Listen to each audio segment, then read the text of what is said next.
This is Weird News Daily. I'm Rick Thorsell, and let's take a look at some of the oddest stories making the news in the past 24 hours. Ever tried to use the carpool lane without a carpool buddy? In a lot of states, that's a big no-no, and there's plenty of us who have the fines to show it. We've seen movies and TV shows poke fun at this offense by trying to sneak through with a dummy or body double. But how about a couple of cushions? Well, in New York, a woman on her way to work tried to thwart the system with a pillow dummy complete with a briefcase on the imposter's lap. Turns out the police can spot the difference between a fluffy pillow and a person, and despite her efforts, she was still ticketed, but not before one of the officers posted this picture to Instagram. Let's stay on the road as our next story takes a weird turn when a man was pulled over for speeding while he was carrying 10,000 empty bottles in his truck.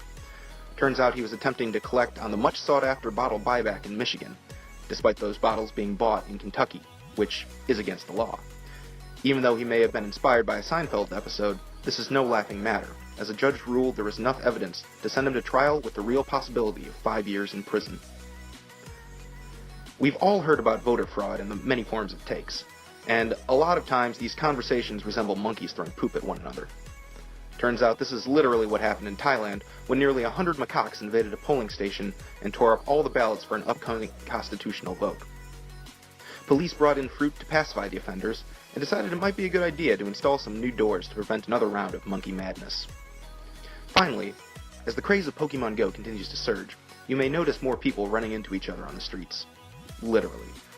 For those of us a little less aware of our surroundings while we play, a lesson learned comes from some Canadian kids who were so engrossed in this game that they illegally crossed the US-Canadian border without realizing it, until Border Patrol showed up to arrest them.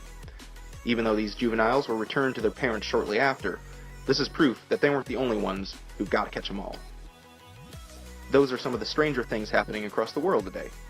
Did we miss anything that should have made our list? Leave a comment below, and as always, we love when you sub, so click our subscribe button or check out some of our other programs on Straight Up. I'm Rich Thorsell, and this is Weird News Daily.